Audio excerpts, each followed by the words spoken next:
From MTN News, this is Montana This Morning. Coal is a source of reliable, affordable baseload power. Praising the power of coal, how a Roundup mine is getting new life with the help of federal legislation. It's better than we expected. There's a total sense of pride of being able to, be on the front edge of this. The final 2 days of Montana Fair are about to begin. How Rodeo Billings continues to make its big comeback. There is a plan. You never know exactly what's going to happen, but there is a plan. And hitting the rides with safety in mind. You've come to the right place for all things Montana Fair and another live interview with one of the many acts still to come.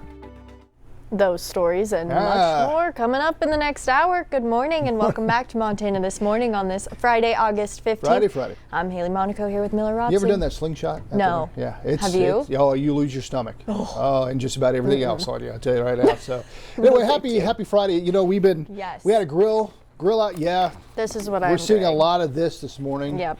If you see there us you go. like You're doing that. So here, this is more like it. It's Fly Day. It is Fly Day. Yeah, there we go.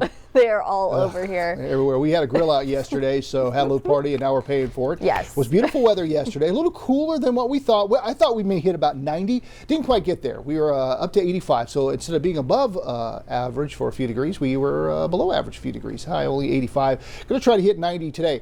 We got some more 90s in the forecast, and by the time we get to the middle part of next week, we could be very, very warm. Top gust yesterday of 25 miles an hour. Was a dry day yesterday. Still in great shape for the month in terms of our moisture totals. Of course, we've been great for the year. We'll have the latest drought monitor coming up for you in just a bit. We remain in great shape here in Yellowstone County. Do have a little bit of rain over to our east this morning. Back it up the last couple of hours. We actually had some thunderstorms near Jordan and Circle earlier this morning.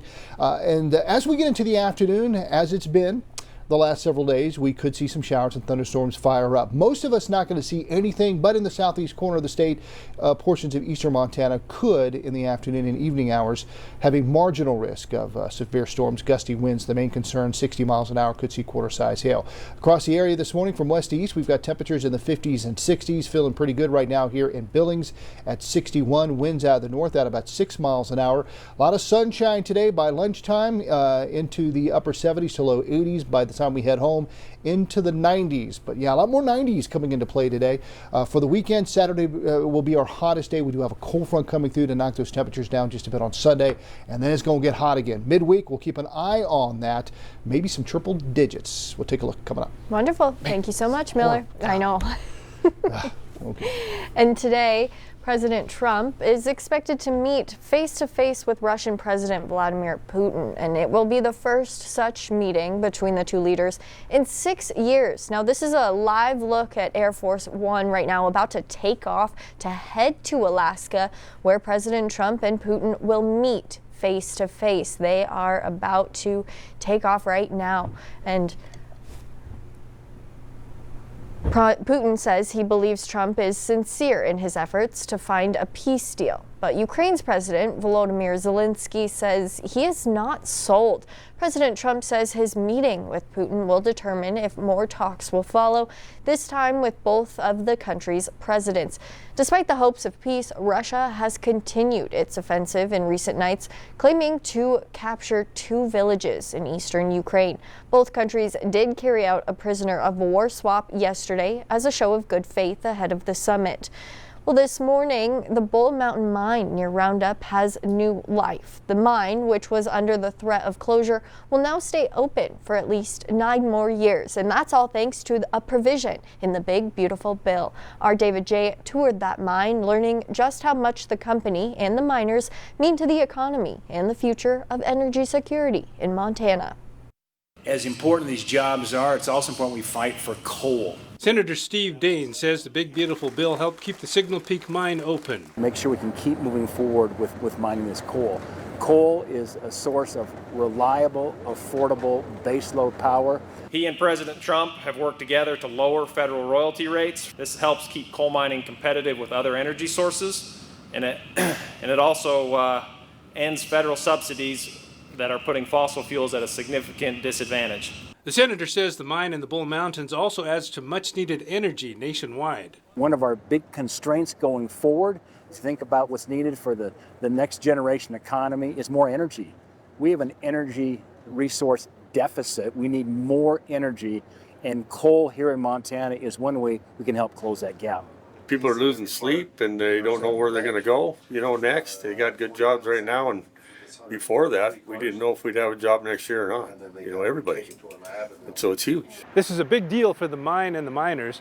We also had a chance to talk with people up in Roundup, where they say Signal Peak staying open is big for the economy as well. The longevity of the mine is the economic driver for all of our county. It's about 2/3 of the tax base for Muscle County. Roundup Mayor Sandra Jones says the citizens need the miners' business. I see it's boosted the economy here quite a bit because it was kind of going south there for a while. A lot of revenue that's not, besides it powers power plants and everything else. It's not just the miners, but Signal Peak Energy also helps the community. If you go over to that rest area, you'll see the sign and there's different things that they've donated. They've done several special projects for the town with the money that they make off the coal. So I'm glad it's staying open, and I'm glad to get to expand. While coal has its opponents, Dane says the coal industry benefits Montana and the whole country, economically and with security. Energy security is national security.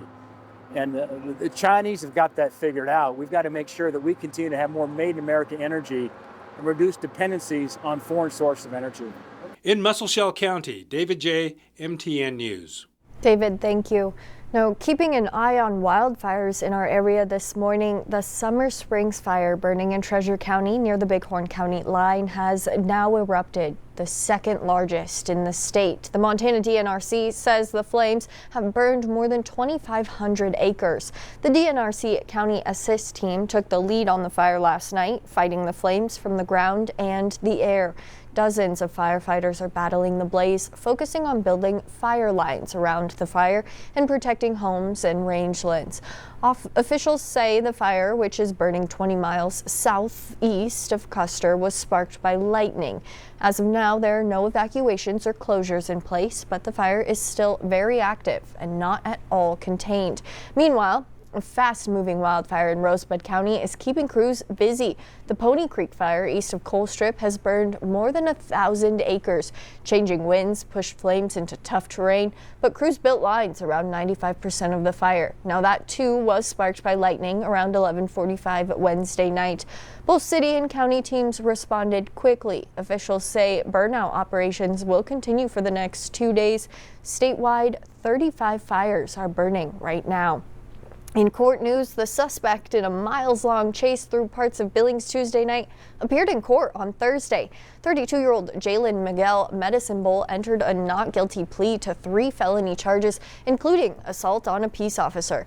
He also pleaded not guilty to 5 other misdemeanors. He's accused of trying to hit a police officer with a stolen vehicle and then leading police on a dangerous chase with several close calls before he was finally arrested. The judge set bail for Medicine Bowl at $500,000. It's the start of the second to last day of Montana Fair in Billings. And less than 12 hours ago, scores of fans filed into the outdoor arena at Metro Park for one of the fair's main events, the first outdoor rodeo in nearly 5 years. It comes after the former 71-year-old structure met the wrecking ball in 2020. Now, a new $2.5 million outdoor arena equipped with grandstands lives in its place. But leaders of this project hope this is just a sign of things to come, not only for Metro Park, but the city. With more on that, here's our Charlie Kleps. Let's ride! For cowgirls and cowboys, there's no greater sound. The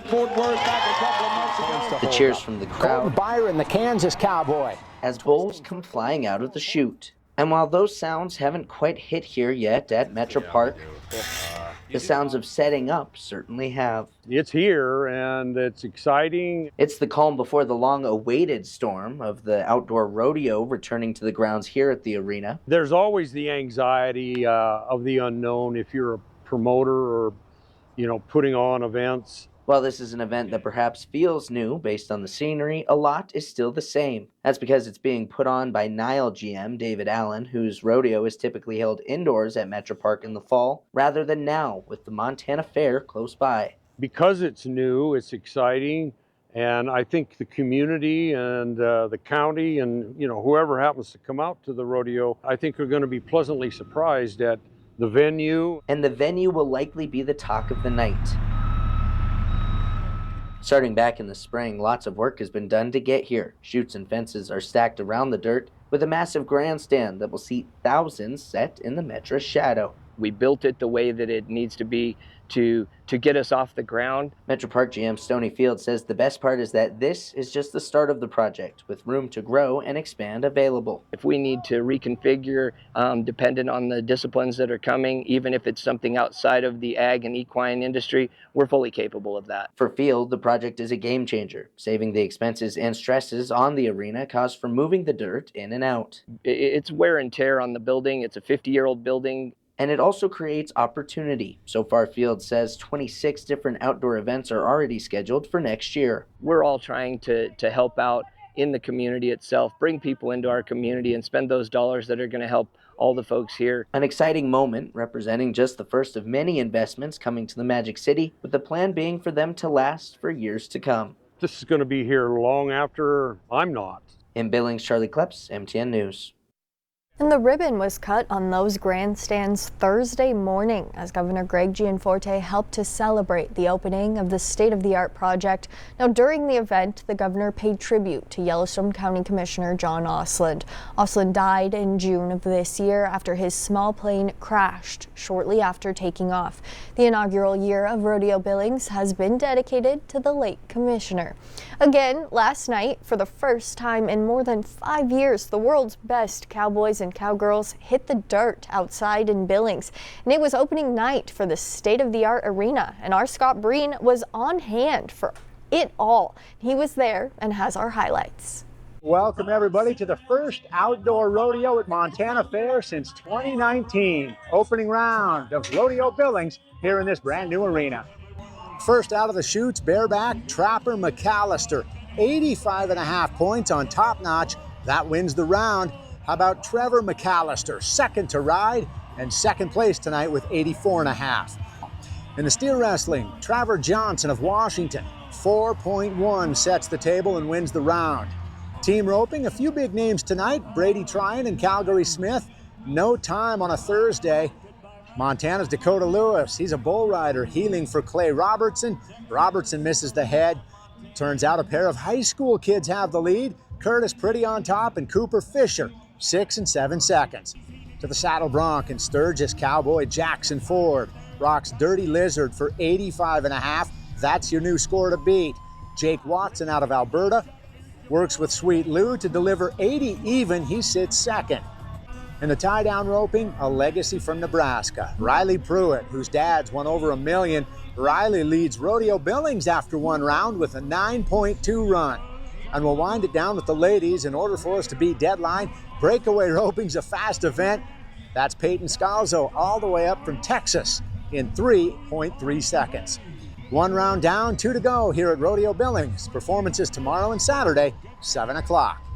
Scott Breen, MTN Sports.